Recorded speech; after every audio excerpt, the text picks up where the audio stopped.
Hello everyone, my name is Kuldeep Singh Rathore and welcome in GATE वाला platform. Guys, आप सबको पता है आपके करियर से रिलेटेड जो भी इंपॉर्टेंट अपडेट या नोटिफिकेशन होते हैं टाइमली बेसिस पर आपको मिल जाते हैं गेट वाला के प्लेटफॉर्म पर। गाइस, डिफरेंट डिफरेंट टाइप के नोटिफिकेशंस आते हैं और जो भी टेक्निकल रिलेटेड आप लोगों के लिए एडवर्टाइजमेंट आते हैं वो सारे एडवर्टाइजमेंट आपको गेट वाला के प्लेटफॉर्म पर मिलते हैं, जिससे कि जो भी इंजीनियरिंग के स्टूडेंट्स है वो एक अच्छा करियर अपना बना पाए। गाइस, आप सबको पता है इंडियन आर्मी, इंडियन नेवी, यहाँ पर भी टेक्निकल रिक्रूटमेंट होती है बी टेक के बच्चों के लिए, और उसके लिए भी नोटिफिकेशन फ्रीक्वेंटली आते रहते हैं। अभी काफ़ी टाइम पहले आपने देखा होगा मैंने इंडियन आर्मी का भी नोटिफिकेशंस कवर किया है, और फाइनली यहाँ पर आप लोगों के लिए इंडियन नेवी का नोटिफिकेशंस भी आ चुका है short service commissions officer post के लिए, जून 25 जो बैच है उसके लिए। तो गाइज, आर्मी का ऑलरेडी आ गया था यहाँ पर, अब अगर आप यहाँ पर देखेंगे नेवी का भी आ चुका है, और यहाँ पर ये टेक्निकल रिक्रूटमेंट है गाइज। तो यहाँ पे general service and GSX and hydro cadre जो है, इसमें बीटेक एनी डिसिप्लिन, किसी भी पर्टिकुलर डिसिप्लिन में अगर आपने ग्रेजुएशन कर रखा है तो आप फॉर्म को फिल कर सकते हो। मिनिमम आपकी 60% मार्क्स होना चाहिए, और यहाँ पर गाइज टोटल 56 वैकेंसीज है including 6 in hydro. And if you talk about guys gender wise, तो मेन एंड वुमेन दोनों यहाँ पर अप्लाई कर सकते हैं। तो वुमेन के लिए भी यहाँ पे सीट रिजर्व्ड है, उसकी डिटेल भी इन्होंने दे रखी है। यहाँ पर डेट ऑफ बर्थ जो है आपका 2 जुलाई 2000 से लेके 1 जनवरी 2006 के बीच में होना चाहिए। तो इस डेट के बीच में अगर आपका डेट ऑफ बर्थ है तो आप यहाँ पे अप्लाई कर सकते हैं। गाइज, सेकंड जो पोजीशन है वो pilot and naval air operation officers and air traffic controller जो एटीसी है उसके अंदर है। इसमें भी BTech any discipline with minimum 60% marks है, और इसके साथ साथ आपका क्लास 11th में 60% एग्रीगेट मार्क्स, क्लास 10th में आपके 60% मार्क्स, एंड क्लास 12th में आपके मिनिमम 60% मार्क्स अगर इंग्लिश लैंग्वेज में है तो आप यहाँ पे इस फॉर्म को फिल कर सकते हो। तो यहाँ पे इंग्लिश लैंग्वेज भी देखा जा रहा है, और यहाँ पर 24 वैकेंसीज अगर आप यहाँ पर देख पा रहे हो पायलट के लिए, नेवल एयर ऑपरेशन ऑफिसर्स की 21 positions and air traffic controller की 20 पोजीशंस अवेलेबल है। यहाँ पे मेन और वुमेन के दोनों के लिए वैकेंसीज अवेलेबल है। डेट लाइन आपकी जो डेट ऑफ बर्थ की है वो सेम है। नेक्स्ट आपकी यहाँ पर जो वैकेंसीज है वो लॉजिस्टिक की है। इसमें भी बीटेक एनी डिसिप्लिन में मांगा है, मतलब कोई भी बीटेक का बच्चा जो किसी भी डिसिप्लिन में किया है वो अप्लाई कर सकता है। इसके अलावा यहाँ पर अगर आप देख रहे हो BSc in first class with PG diploma जो है इन सब फील्ड में, तो वो भी फॉर्म फिल कर सकते हैं। 20 वैकेंसीज उनके लिए है। नेक्स्ट जो वैकेंसीज है नेवल आर्मामेंट इंस्पेक्टरेट कैडर जो है उनके लिए भी वैकेंसीज अवेलेबल है। यहाँ पर BTech with minimum 60% marks in mechanical and automation, electrical and electronics, micro electronics, instrumentation, electronics and communication. तो यहाँ पे कंप्यूटर साइंस के बच्चे भी देख पा रहे हैं। तो यहाँ पर इन्होंने डिटेल बता दी है कि इन सब में से किसी में भी है तो आप इसमें फिल कर सकते हो। 16 पोजीशंस आपके लिए अवेलेबल है। तो कुछ वैकेंसीज तो बीटेक एनी डिसिप्लिन वाली है, और कुछ में इन्होंने स्पेसिफिक बता दिया है कि इस पोस्ट में ये ब्रांच के बच्चे एलिजिबल है। तो 16 पोजीशंस इनके लिए अवेलेबल है। इसके अलावा गाइज एजुकेशन ब्रांच भी है, जिसमें अगर आप देखोगे एजुकेशन ब्रांच में भी 7 और 8 वैकेंसीज है, जिसमें एमएससी वाले बच्चों के लिए है 7 वैकेंसीज, बीटेक के बच्चे यहाँ पर भी एलिजिबल है, और इवन एमटेक के बच्चे भी यहाँ पर एलिजिबल है। अगर आप देखोगे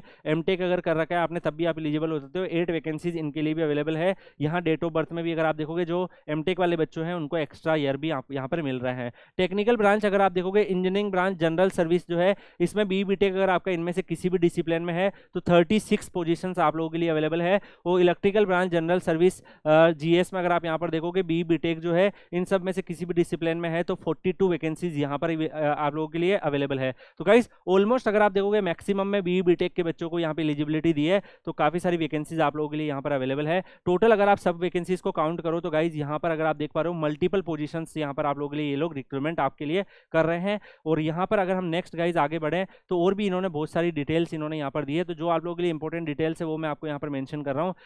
आगे अगर हम बात करें गाइज, तो जो भी स्टूडेंट्स यहाँ पर फॉर्म फिल कर रहे हैं तो यहाँ पे जैसे एनसीसी सर्टिफिकेट्स अगर किसी के पास है तो एक्स्ट्रा एज मिल जाएगा, बट ऐसा कंपलसरी नहीं है कि सबके पास ही एसएससी होना चाहिए। तो ये सब चीज़ें जो है वो आपको पता है। अप्लाई करने के लिए गाइज आप सबको पता है कि जो भी स्टूडेंट इंजीनियरिंग डिग्री रखते हैं वो सब यहाँ पर फिल कर सकते हैं, जो जो जिस रेस्पेक्टिव पोस्ट के हिसाब से है। इसके अलावा गाइज यहाँ पर अगर आप देखोगे इन्होंने बहुत सारे मेडिकल स्टैंडर्ड क्या रहेंगे उसके रिगार्डिंग भी इन्होंने डिटेल दे रखी। तो जो ऑफिशियल इंडियन नेवी की वेबसाइट है उस पर जाके आप मेडिकल डिटेल भी चेक कर सकते हैं कि क्या क्या मेडिकल स्टैंडर्ड्स आपके होने चाहिए।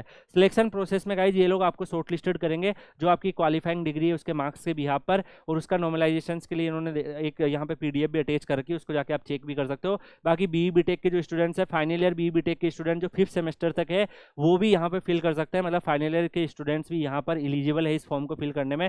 आपको 5th सेमेस्टर तक के अपने मार्क्स से जगह डॉक्यूमेंट्स वगैरह में सबमिट करनी है। इसके बाद में ये आपका मेरिट बनाएंगे, एसएसबी होता है। गाइज जब भी भी आप इसमें फॉर्म फिल करते हो तो आपका आर्मी हो या नेवी हो, ये लोग आपको आपके जो क्वालिफाइंग डिग्री है उसके मार्क्स के बिहाफ पर आपको इनवाइट करते हैं। फिर आपका एसएसबी होता है और फिर एसएसबी में आप अच्छा परफॉर्म करते हो तो आप फाइनली ऑफिसर की पोस्ट पे पहुंच जाते हो। एसएसबी में क्या होता है तो इसके रिगार्डिंग गाइज आप थोड़ा सा चेक कर सकते हैं कि आपको एक सेंट्रल लॉट होता है, फिर वहाँ पे जाना होता है, फिर वो टास्क करवाते हैं, फिर उसके बिहाफ पर आप लोगों को ये रिकमेंडेड करते हैं। यहाँ पे फिर आपकी ट्रेनिंग प्रोबेशन ये सब होता है। अप्लाई करने के लिए जो ऑफिशियल वेबसाइट है इस पर विजिट करके आपको अपने फॉर्म एंड डिटेल पे करने हैं। गाइज यहाँ पर अगर आप पे एंड अलाउंसेस के बारे में बात करें गाइज तो आप ऑफिसर सब डे लेफ्टिनेंट की पोस्ट पे जाओगे तो गाइज यहाँ पर लेफ्टिनेंट की पोस्ट से आपकी शुरुआत होती है 56,100। इसके अलावा गाइज बहुत सारे आपको बेनिफिट्स मिलते हैं, बहुत सारे अलाउंसेस मिलते हैं, तो ये आपका बेसिक पे है। इसके बाद बहुत सारे अदर बेनिफिट्स तो आपको मिलते ही मिलते हैं। तो गाइज अगर आप यहाँ पर देखेंगे बहुत सारी इंपॉर्टेंट डिटेल इन्होंने इस नोटिफिकेशन से रिलेटेड यहाँ पर इन्होंने डाल रखी है। अप्लाई करने के लिए भी इन्होंने बहुत सारी डाल रखी है। इवन फाइनल ईयर के स्टूडेंट्स जो है वो भी इस फॉर्म को फिल कर सकते हैं।